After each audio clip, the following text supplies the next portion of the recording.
That what it basically is. All we did is add algicides and fire retardants and this kind of stuff.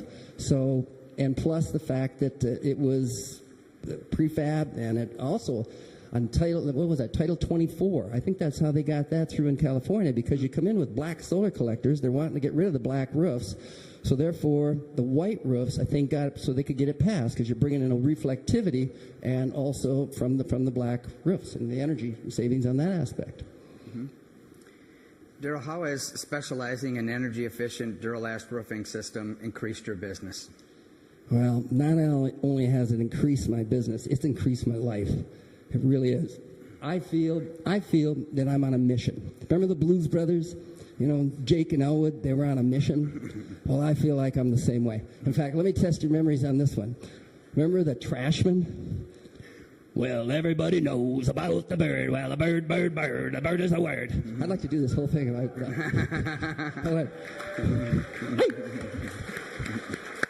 But green is the word. You got every one of us have to do a state licensing update, right? Every 7-8 hours, every year, right? I'm at this class. There's 120, 130 guys and gals in there, and the guy says, "All right, I want you guys to raise your hands on who put on any kind of Energy Star, recycled, whatever else." I'm the only one in the whole place that raised my hand. He was amazed. I met him during one of the breaks. He was amazed, and he wanted me to teach a class. And I said, "Hey, I'm not the qualified guy." So I called my friend and rep, Scott Snye, the Duro-Last guy, and got him in. Hey, Scott. So we ended up talking with the guy, and what may happen, we don't know yet, but they're trying to get us in where we can do some classes and get us into their specs. All they've got in their specs right now, and this is nationwide. I don't know if it's worldwide, but it's nationwide for all the stuff where it's got built-up roofs, it's got EPDM roofs, it's got TPO, but they don't have thermoplastic in it.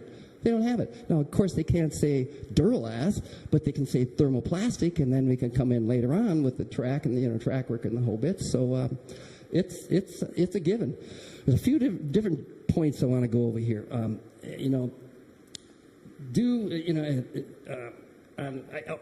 did a box lunch, and it's for the I do a bunch of box lunches and that. It's for the architects. Here we go again, right? They are a little anal in some ways, and that's good, but they do like a free lunch. So I come in, and I make a really mean green salad. I make it up that morning, bring it in, and I bring good sandwiches and filtered water and ginger reeds instead of Pepsi or remember what was that on Saturday Night Live? Pepsi, cheeseburger. Mm-hmm. Anyone remember that one? Mm-hmm. Well, I come in as a green product. Mm-hmm. And this one was an AIA accredited program, and Scott Snye is there with me. And you can't say Duro-Last. And yacky me, as I am now, I could not say Duro-Last. So every time that would happen, Scott would twitch. And I thought he was really getting a permanent twitch there for a while. So finally, I had to have him take over because I could not say Duro-Last is what it was. But we got into the Cunningham Group, which is a really large architectural firm, and got into one other one. I can't remember what it was. I got into their specs, and that's the main thing. We can double our sales now because this is not stuff that's going to happen now, but it is in the future. Where they'll get us into their specs. This is new building stuff, and that's what we want to do. Here's another one. Scott Snye, he was holding me by the hand. This is 6 years ago. We went to the Living Green Expo. I've been in it 6 years in a row now, and it's all what I do it for is to keep abreast of all the new environmental things that are coming up. And after the show, we're going out, and at that time, Scott was driving a gas guzzler. And here's a little note on his window saying, "Do you realize what you're doing to the atmosphere? You're driving this gas-guzzling pig." Signed, Oink. So I started laughing at him in the whole bit, and he said, "Hey, well, at least it's better than being a tree-hugging, rabbit-eating, sandal-wearing smartass." And I said, "Well, thank you kindly. Made my day." So, as it turned out, Scott's one of the main ones that said, Darrell, this is your niche, green. You've been in it your whole life, and I didn't realize it right at that time, but I thought about it, and I says, he's right. Green is the way to go. It's the way to go for all of us, to get green out there in the whole bit. So I changed my name from Four Seasons Builders and Remodelers to Four Seasons Energy Efficient Roofing, Inc. So it really has paid off in my life. Here's another one, global warming. Now, I know there's a lot of you that don't believe in it, what's happening and whatever else, and you think it's all bull, or some, I don't know. But here's the point. What if they're right? All I'm asking you to do is to get 6 Degrees Could Change the World by National Geographic. For our whole life, we've never thought of them as being a fly-by-night company, right? Why should we think of them being as that now? What if they're right? Just get the thing. You can get it on Amazon.com, 6 Degrees by National Geographic. What if they're right? The point is, it's right up our line. If the people believe it and are going with it, white. They want white. So it's a sales thing. It's a pitch that we can do.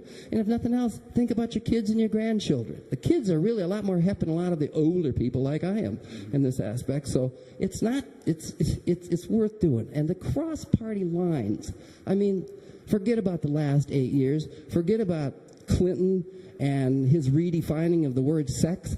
I did not have sex with that woman. Come on.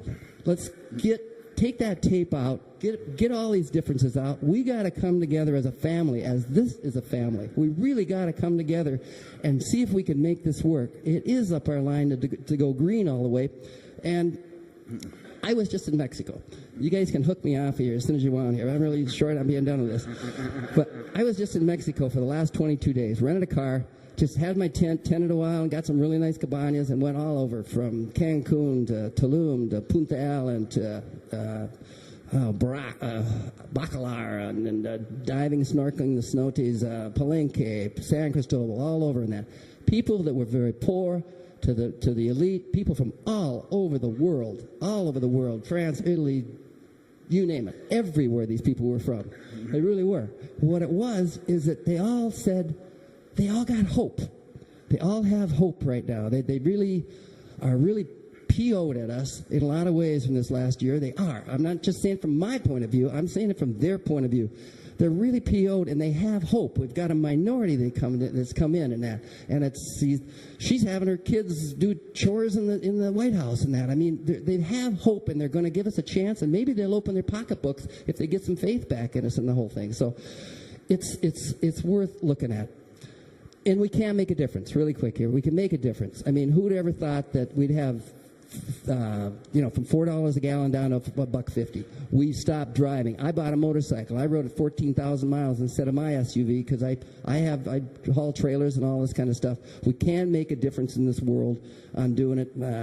Even on my motorcycle, I had bought a Harley this time, and I started it up for the first time. It was a new one, and I said, it's too loud. I want a quieter muffling. They said, why? They said, you don't hear it. I said, well, someone hears it. It's a noise pollution. So you got to look at this stuff. We just got to start recycling. That's all there is to it. It's the ripple effect. We got to do it.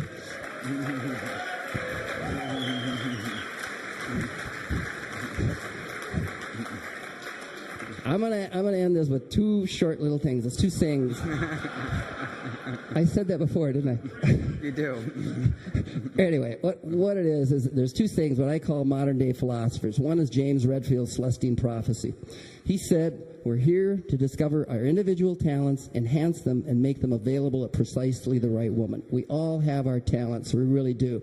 We're here, we can teach people, we can, set some examples to help make a difference in this aspect. We're doing something good. We're doing something for the world, and it's better than selling cigarettes or liquor. We're selling something that does something for the environment.